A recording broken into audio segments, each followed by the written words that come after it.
Well, right now, back to school time can bring excitement, we know, and a little bit of nerves, but for so many families, it can also bring relief as many kids gain access to much needed food resources. Yeah, in this first installment of my series, Hunger in Ohio, I look at the issue of food insecurity in our kids here in Northeast Ohio and share the startling reality of just how many are impacted by hunger. We're always looking for as much nutritious food as possible. Feeding Northeast Ohio. It's top of mind for Kristen Warzoka. You can really stretch this. It's going to provide a lot of meals to a family.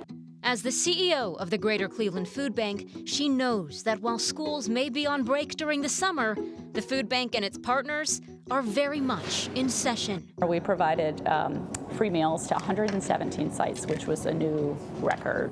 Sites that cater to kids. Warzoka says for many kids, it can be harder to access food in the summer without hot lunches or after-school programs. But heading back to class doesn't just solve the problem either. Last year, through our special programs, that's the Backpack for Kids program, our after-school feeding programs, our school markets, we served about 35,000 children. So far this year, just through June, we've served well over 40,000. Northeast Ohio, not immune to the issue of childhood food insecurity. According to 2022 data from the USDA, 8.8% of U.S. households with children experienced food insecurity.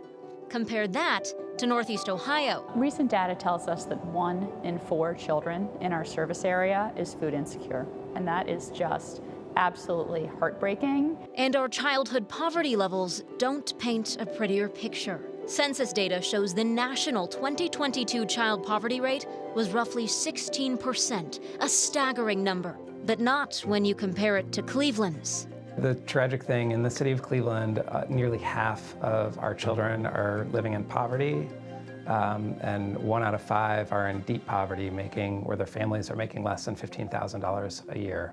Dr. David Margolius, Director of Public Health for the City of Cleveland, says nearly 40% of Cleveland households with children under 18 years old receive SNAP benefits.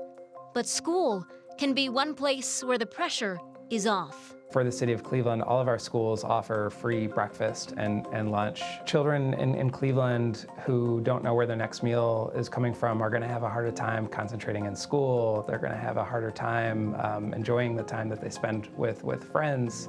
And overall, their health will be affected from that level of stress and uncertainty. And a failure to feed our community's youngest has impacts beyond their generations. We cannot be a healthy community until we help our families out of poverty and we get to a point where no family, no child has to wonder where their next meal is coming from.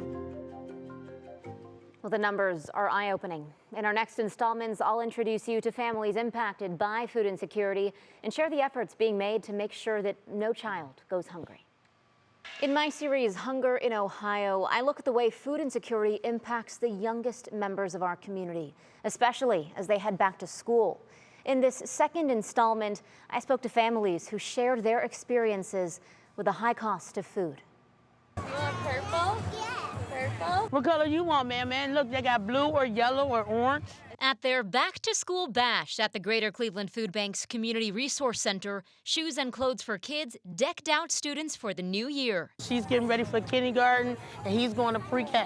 Kenedra Ferguson wants to set her kids up for success. That's the main important thing, that they get something healthy and they can, think and pay attention to what they need to pay attention to in school. She knows hungry kids have a harder time learning, but keeping the fridge stocked, especially in the summer, can be tough. It's been pretty hard with them being home all day during, sometimes when they're in school, they feed them breakfast and lunch. Back to school, also a relief for Carly Barker. So it definitely does put pressure on you to make sure your cabinets are stocked, all throughout the month, versus when they're in school, you have like a little 7-hour reprieve of, them going through the cupboards and the refrigerator. According to the USDA, from 2019 to 2023, the Consumer Price Index for all food rose by 25%, with a 5% average annual bump for food-at-home prices from 2022 to last year. Oh my gosh, yes. Have you seen the prices of cereal? The ground meat? And in a poll of more than 2,000 adults in the U.S., 80% noticed the higher prices, with 28% saying they've sacrificed other needs to pay for food. The prices, you can't afford nothing. The frustration shared by mother Michelle Hudson. And count your blessings that you do got a meal, because some of these people don't have nothing. The good news, July data released by the Department of Labor indicates inflation is slowing, and resources like the food bank are working to make ends meet. No child should be told no when it comes to food. Food is a necessity. So having them to be the most prepared and so they can put all their focus on their schoolwork is all I think any mother wants for their children. And all three mothers credit the Greater Cleveland Food Bank as an invaluable resource. In my next installment, I'll tell you how different organizations are working to combat food insecurity in our kids. In my series, Hunger in Ohio, we've looked at the issue of food insecurity in kids and how summertime can put pressure on families to get food on the table. But now we are looking at solutions and the organizations in our area looking to fight hunger. These right here are banana peppers. On Cleveland's east side, You know, life grows in unexpected places. tomatoes are wild, excuse our tomatoes.